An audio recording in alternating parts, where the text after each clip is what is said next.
spending levels is precisely what is needed at this time.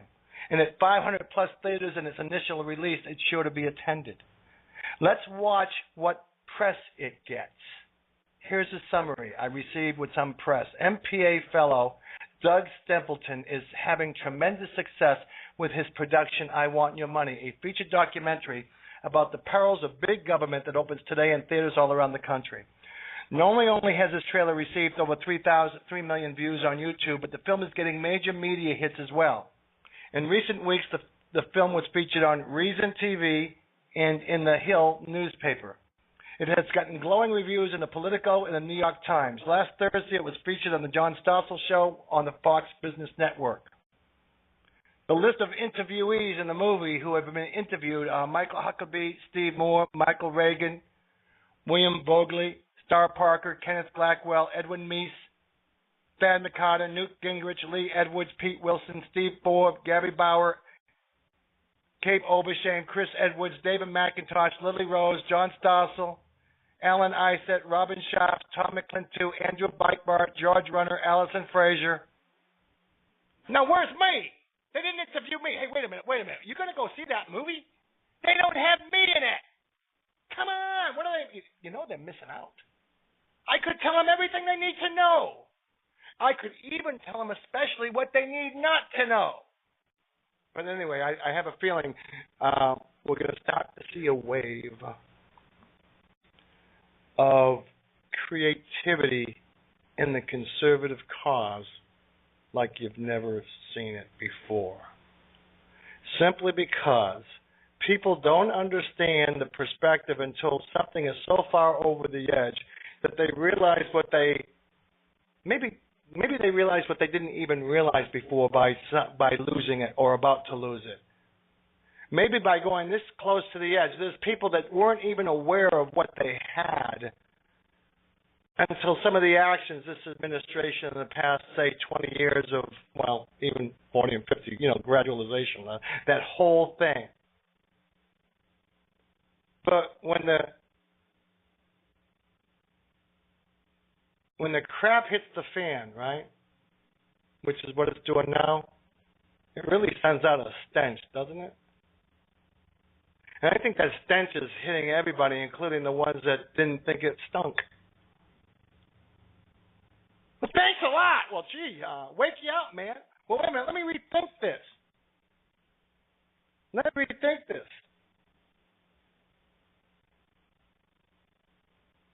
I was doing some rethinking in the shower this morning.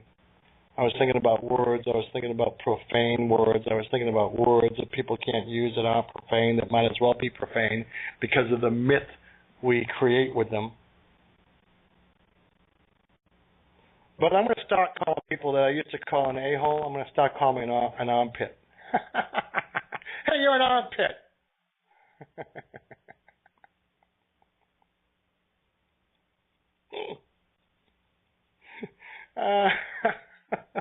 Tony, you're getting a kick out of yourself. I know. I am my best audience. I had to be. Survival mode. Survival of the fittest. There's a lot of difference being alone and not lonely.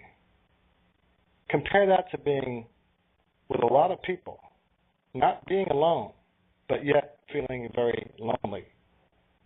There's a lot of people now in the progressive end of politics, on the liberal side of the aisle, on the Democratic side, that are feeling very lonely, even though their group has the majority.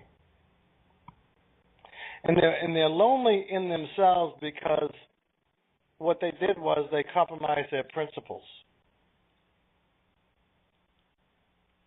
And the first one that knows when someone compromised their principles is the person whose principles were compromised.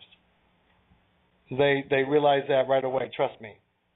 That's something I always had to weigh every time I played with wrong and actualized it.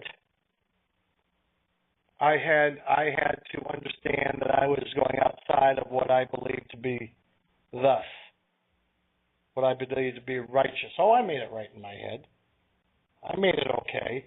We got the human condition has a wonderful way of making everything right Go ahead. Go ahead. Try to tell yourself when you're doing something wrong. See how good it is for you to figure it out.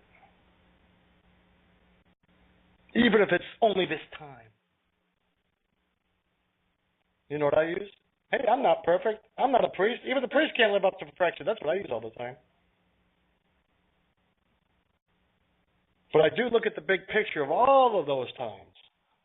And I try to say, to the degree which am I out of bounds?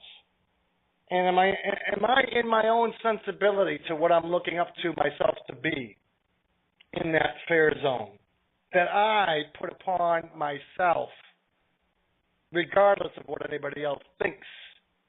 And I mean literally regardless of anybody else thinks. I had no idea, folks, I'd be doing this. But if you want to know about Charlie Manson before he committed his crimes,